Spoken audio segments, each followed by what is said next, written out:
Okay everyone, welcome to an episode, and in this video I'm going to be doing a little bit of a tack review. This is going to be part one.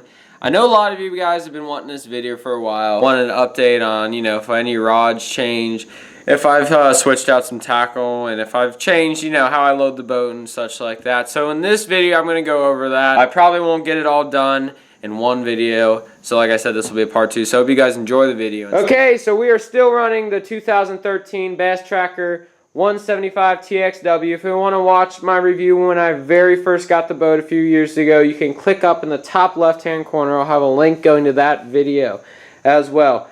We've taken really good care of this boat. As you can see, it's in really good condition. Don't have any major scratches on it at all.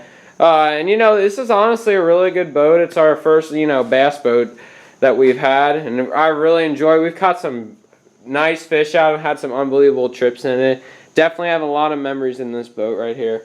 So I'm going to be going over it. I switched up how I organized it a little bit compared to my very first video when I got it. And I also added a few upgrades. So we're going to be going into that. Okay, so let's hop on in. Okay, so when you first get in these boats, they have two 370 storage containers on each side of the back deck. We don't keep a lot in here. The first one, this one, they both kind of switch out, honestly, depending on what we keep in here. It's just kind of an empty space, and we just throw whatever we need in there for that day, or just, throw miscellaneous stuff in there, honestly. We always have the jumper cables in the boat somewhere, but that's kind of their spot, I would say, I guess. We had our battery die a few times, a cranking battery. We were fishing all day, and when we crank up to get out of there, we had it die, so we threw those in there. But we did add a bigger cranking battery, and we haven't had a problem since. So, going over to the live well, this is where all the money's made, so to speak. We have a 16-gallon live well right here, nothing special. We haven't added anything to it. I would like to add an oxygenator in it this winter and see how hard that would be to add it, just because it is a smaller live well, and having an oxygenator in there would probably be a lot easier on the fish. So I'm going to be looking into that this winter for a possible update. And over on the left hand side of the compartment, this is basically just our little cooler where we keep food and drinks in it. We can throw ice in here, and honestly, there's foam around this cooler, and it actually does a pretty good job of insulating it. I know the new Bass Trackers actually have an in-floor cooler, but we just use this for our cooler. Like I said, we just have a few waters in there right now. Okay guys, so here's the back compartment. We have all of our batteries and gas tank. 21-gallon gas tank right there. And also, this is kind of interesting because there's not a ton of Bass Trackers, honestly.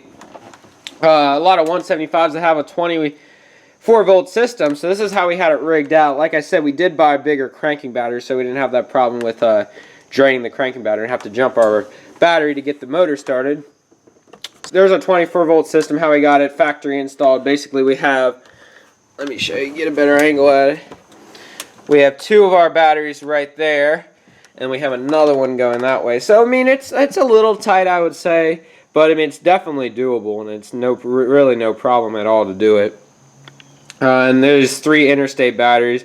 Really like these batteries. With the 24-volt motor, we fished almost daylight till dark some days, and our battery really never even dies. They're really good batteries, and a 24-volt system will definitely last a long time. Okay, so stepping down, we did get a new step pad. The 2013 one that actually came on it was kind of coming apart after a few years. The cup holders kept coming out, and the sides were coming up just from stepping on it so much. They weren't made as well. So, Tracker Marine took care of that and gave us the new one, and this is a lot better made, if you can, probably tell.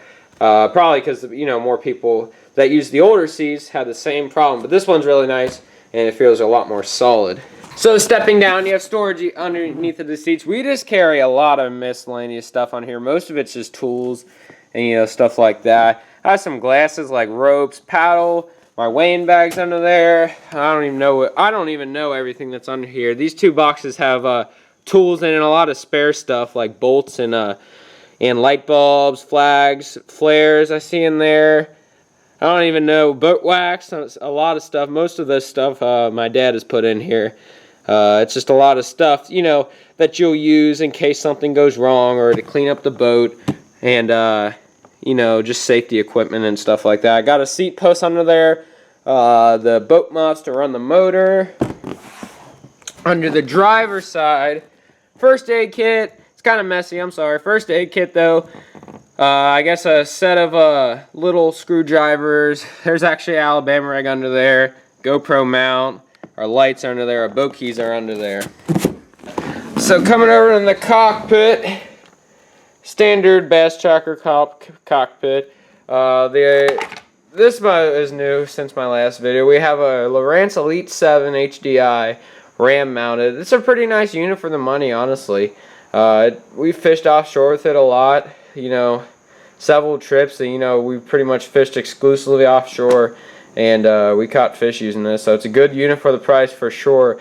The only downfall to these units is, unlike the HDS's, these units could be a little bit faster.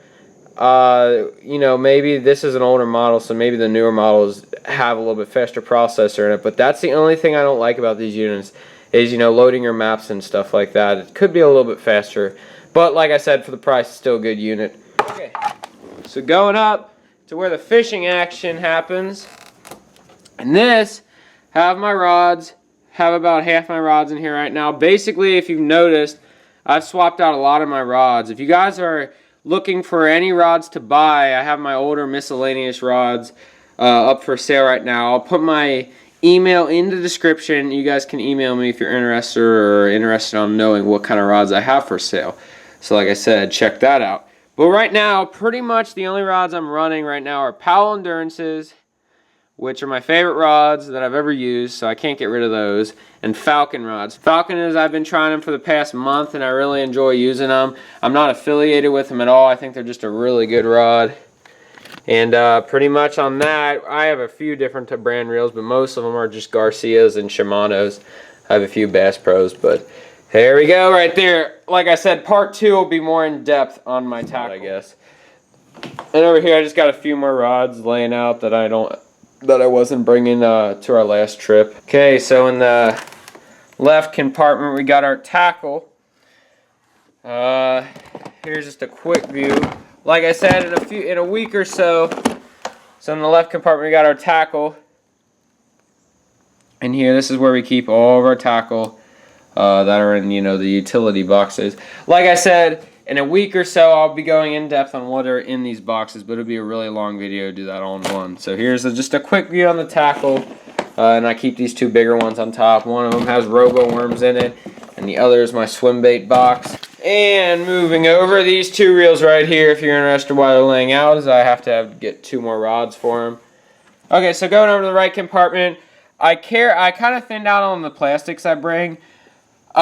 Basically, I just carry one of these little Tupperware boxes, and what I'll do is, depending on where I'm going, I'll put the plastics in there that I'll need. That way, you know, when I'm going to a lake that doesn't have any type of, you know, grass in it, I don't need to bring my punch and flipping baits if it's all offshore fishing and such like that. So, you know, it's just an easy way to take out some unnecessary weight in the boat to make it go a little bit faster, and, you know, just overall a little bit more room. So then I just got this little, you know, soft bag. I keep my line in here. This has a bunch of stuff in here. Keep my line, my dye. I have some plastics in here. I honestly don't know why, but I have plastics, my scale. This mostly just has line and I guess a lot of plastics. Actually, I don't even know that much is in here. Pretty much just has line, some Rejuvenate in here. Keep the fish line tournaments, but you know, just stuff that we'll need, easy to get to, a nice little bag to keep it in.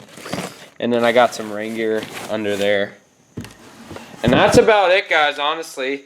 Mystery tackle box, MTB Slam of the Year stuff laying right there. Haven't got a big one yet. Biggest I've got, honestly, is 14 inches. Only been out one time with that. And tomorrow's going to be the day I hopefully will get my big fish on a mystery tackle box lure. This is an update. This is a rod buckle. I need to get another one for the other side. These are really nice. They're retractable. A lot nicer than the bungee straps. And this is flat too. When you step on, it doesn't hurt like the little you know, Bass Pro ones, whatever that you get. We added a second unit. This is the Lowrance HD or Elite 7 HDI. Same one as at the back. Got that on a Decade mount. Really love this mount. I didn't want to put the, you know, the fish finder on one side. I wanted it centered, and this is the best mount for that, and I absolutely love this mount. I'm telling you what, for the, you know, probably every boat I have for the rest of my life, unless I find something better, I'll probably use either this bracket or something that'll do the exact same thing, because I really love this bracket. It's really solid compared to a ram mount on the side, and that's just, I mean, it's personal preference of rigging your boat, and I just really like this. You know, it kind of elevates it up into my face, and like I said, it's center, and it's really solid.